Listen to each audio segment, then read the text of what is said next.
اسلام کے اندر اس کا کوئی جگہ نہیں ہے. ہمارا قرآن شریف، ہمارے پروفٹ محمد، حضرت محمد مصطفیٰ صلی اللہ علیہ وسلم کی جو تعلیمات ہیں، جو ہدایتیں ہیں، جو نصیحتیں ہیں، اس کے حساب سے اگر کسی ایک بھی ناحق بے قصور کا خون کیا جاتا ہے تو پوری انسانیت کا وہ خون مانا جائے گا. یہ جو حرکت انہوں نے شرمناک کی ہے، اس سے نہ صرف دھرم، مذہب، دیش واسی یہ بدنام ہوتے ہیں. کیا اسلام اس کی تعلیم دیتا ہے؟ نہیں دیتا. کیا اس طرح کے آپ کے بزرگوں نے یہ تعلیم سے دنیا انسانیت کو روح شناس کرایا؟ نہیں کرایا. تو پھر یہ چیزیں کیوں؟ یہ بے قصور لوگوں کا خون کیسے بہایا جا رہا ہے؟ یہ میری نظر کے اندر اسلامک پوائنٹ آف ویو سے مسلمان کہلانے لائق ہے ہی نہیں. معصوم بلکتے ہوئے نظر آئے ہیں، معصوم پریٹکوں کو نشانہ بنایا گیا، مذہب پوچھ کر آتنکی گھٹناؤں. یہ اور بھی شرمناک ہے. انہوں نے نیچتا کی حد کر دی. کون سا مذہب اس قسم کی تعلیم دیتا ہے آپ کو کہ آپ کسی کا مذہب پوچھ کر کے اس کے اوپر جو ہے آپ گولیاں چلاؤ گے؟ بے قصور ناحق بچوں کو آپ مارو گے، معصوم بچوں کو. یہ کہاں لکھا ہوا ہے؟ معصوم بچے کا خون بھی پوری انسانیت کا خون مانا جائے گا. یہ ان لوگوں کو سمجھنا چاہیے. ارے کیوں اسلام کو بدنام کر رہے ہو؟ کیوں اپنا نام اسلام کے اوپر کر رہے ہو؟ کیوں اپنے ملک کی بدنامی کر رہے ہو؟ کیوں اللہ کے اس کے اندر تم کم سے کم اللہ کے اس سے تو ڈرو، قہر سے. کیا ہمارے ساتھ اندر قبر کے اندر کیا ہوگا؟ دنیا کے اندر تو ہوگا. قبر کے اندر کیا حساب دو گے تم شرم کرو. اپنے آپ کو مسلمان کرانے لائق نہیں ہو تم. دیش کے پردھان منتری سے میں اپیل کرتا ہوں کہ اب یہ وقت آ گیا ہے کہ ہمیں دیش ان کے جہاں جہاں یہ آتنکواد کی جڑیں ہیں اس کے اندر گھس کے ہمیں مارنا ہے، تاکہ یہ جڑیں جو ہیں سمول روپ سے نشٹ ہو جائیں اور ہمارے بے قصور فوجیوں کا خون نہ تو سرحدوں کے اوپر بہے، نہ شہر واسیوں کے اوپر بہے. اور جو پریٹک وہاں جا رہے تھے، وہاں کے لوگوں کو جو روزگار مل رہا تھا 370 ہٹنے کے بعد، جو وہاں پر امن کی فضا قائم ہوئی تھی، اس کو درم برہم کرنے کے لیے انہوں نے یہ اسٹیپ لیا تاکہ جو ہے یہ اپنی سوارتھ سدھی کر سکیں. اس لیے اندر گھس کے مارو اور ان کی جڑیں سمول روپ سے نشٹ کرو. 4 اسکیچ جاری ہوئے ہیں جس میں 2 لوکل ہیں، 2 پاکستانی اسکیچ جاری ہوئے ہیں. جہاں جو بھی ہیں ان کو گھس کے مارا جائے، چاہے وہ پاکستانی ہو، چاہے وہ بھول گئے 1965 جب ہم نے لاہور پہ قبضہ کیا تھا. یہ دوبارہ چاہتے ہیں تو جو وہ گورنر جنرل تھا انگریز 1947 کے اندر، اس کو جس نے بھارت کا پارٹیشن کیا تھا، اس کے اوپر اب واپس قبضہ کرو کہ اس کو یہ پارٹیشن کرنے کا کوئی رائٹ نہیں تھا. جنا انہوں نے کرا، دوسرا جنا پیدا نہیں ہوگا. اب ہمیں واپس اس کے اندر بھارت کا حصہ ہے، بھارت کو ایک کرنا پڑے گا. اس وقت دہشت گردانہ واقعہ پیش آیا ہے. ہماری پوری ریاست کے علماء برادری اور ہماری یہاں کی عوام اور مکمل پورے ہندوستانی اس کے سخت الفاظ میں مذمتی کلمات بیان کرتے ہیں، چونکہ یہ ایک بزدلانہ حملہ ہے اور اس طرح کی حرکتیں کر کے کیا بتانا چاہتے ہیں یہ ہمیں سمجھ میں نہیں آتا.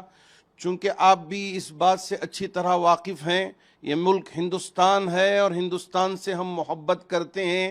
ابھی کشمیری بھائی بھی رات میں کینڈل لائٹ جلا کے یہ پیغام دیا تھا کہ اس ملک کو ہم روشن کریں گے، سارے جہاں سے اچھا ہندوستان ہمارا، ہم بلبلیں ہیں اس کی، یہ گلستاں ہمارا.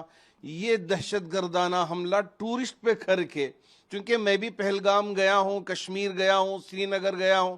ہمارے شیموگا کے ایک فیملی وہاں سری نگر میں ایک شکارے میں بیٹھ کے جا رہے ہیں اور اپنی بات کہہ رہے ہیں، اور اس کے بعد پہلگام بھی گئے ہیں، وہاں اس حادثے کا وہ شکار ہو گئے، شہادت پا گئے. 27 لوگ اس واقعے میں شہادت پائے ہیں اور تقریباً 12 افراد اس سے متاثر ہو کر زخمی ہوئے ہیں. سخت الفاظ میں ہم اس کی مذمت کرتے ہیں اور حکومت ہند سے ہم پرزور مطالبہ کرتے ہیں کہ آپ ان دہشت گردوں کو پکڑیں اور ان کو یہ ایسی عبرتناک سزا دیں کہ پھر کبھی کسی دہشت گرد کو اس طرح کا حملہ کرنے کی ہمت ہو نہ پائے. اس طرح یہ ہے کہ سر عام ان کو پھانسی پر لٹکا دیا جائے اور بتا دیا جائے کہ اس طرح دہشت گرد حملہ کرنے والوں کا انجام کیا ہوتا ہے، ورنہ یہ لوگ عدالت میں ادھر ادھر گھوم کے اپنی زندگیاں یوں گزار کے دہشت گردانہ حملہ کر کے سمجھتے ہیں کہ ہم بڑے مجاہد ہیں، یہ مجاہد نہیں ہیں. کبھی اسلام اس طرح کی اجازت نہیں دیتا. ہم سخت الفاظ میں، پرزور الفاظ میں اس کی مذمت بیان کرتے ہیں. یعنی جو پہلگام میں اتنا دردناک حادثہ پیش آیا ہے اس نے تمام ہندوستانیوں کو ظاہر سی بات ہے جھنجھوڑ کے رکھ دیا ہے، اور جو لوگ بھی بیچارے بے قصور انوسنٹ لوگ مارے گئے ہیں ان کے گھر والوں سے ہم لوگ پوری اپنی ہمدردی کا اظہار کرتے ہیں، اور جو لوگ بھی اس حملے میں انجرڈ ہیں، زخمی ہیں، ان کی اسپیڈی ریکوری اور ان کے مکمل اللہ تعالیٰ ان کو شفا عطا فرمائے اور اپنے سیکورٹی فورسز کو دہشت گردی سے پوری طاقت اور قوت سے نپٹنے کی اللہ تعالیٰ طاقت دے، اور اسی کے ساتھ ساتھ پورے پہلگام اور پورے کشمیر میں امن و امان قائم ہو. اور ہماری پہلگام اور پورے کشمیر کی عوام سے یہ اپیل ہے کہ ہر طریقے سے پیس اور کمیونل ہارمنی کو انشور کرتے ہوئے وہاں پہ جتنے بھی ٹورسٹ ہیں ان کی ہر طریقے سے سیفٹی، سیکورٹی اور ان کے ہر ممکن مدد کریں، اور پورے کشمیر کو ہر طریقے کے آتنکواد سے ہمیشہ کے لیے اللہ تعالیٰ نجات دے. ان تمام باتوں کے لیے آپ نے دیکھا ابھی ہمارے یہاں دارالعلوم فرنگی محل لکھنؤ اور شاہین اکیڈمی لکھنؤ کے بچوں نے جمع ہو کر کے سویرے یہ خصوصی دعا کی ہے، اور ہم لوگ ان تمام لوگوں کے ساتھ اس غم کی گھڑی میں برابر سے شریک ہیں، اور حکومت سے ڈیمانڈ کرتے ہیں کہ جو لوگ بھی قصوروار ہیں ان کے خلاف ان کو سخت سے سخت سزا کو یقینی بنایا جائے.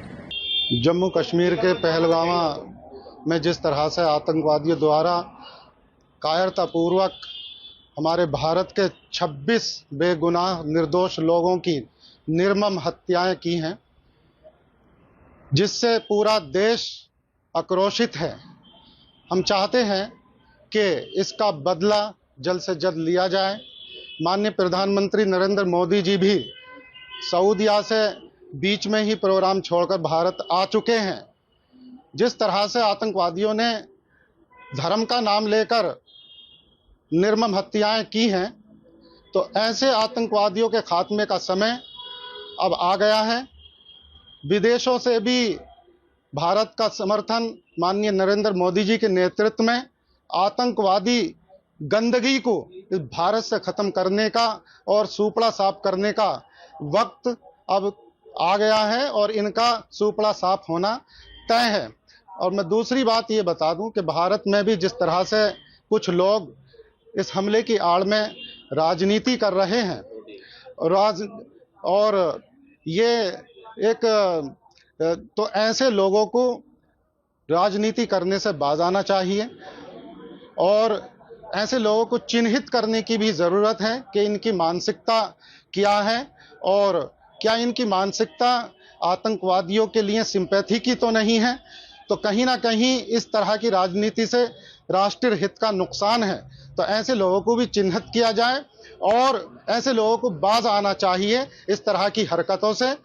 تو ہم تو یہی مانگ کر رہے ہیں کہ اب جس طرح سے دھرم کا نام لے کر یہ نرمم ہتیائیں ہوئی ہیں، اب آتنکوادیوں کا صفایا بھارت کی دھرتی سے ہوگا، اور ایسے آتنکوادیوں کا ٹھکانہ جہنم ہوگا. انہیں کہیں بھی جہنم کے علاوہ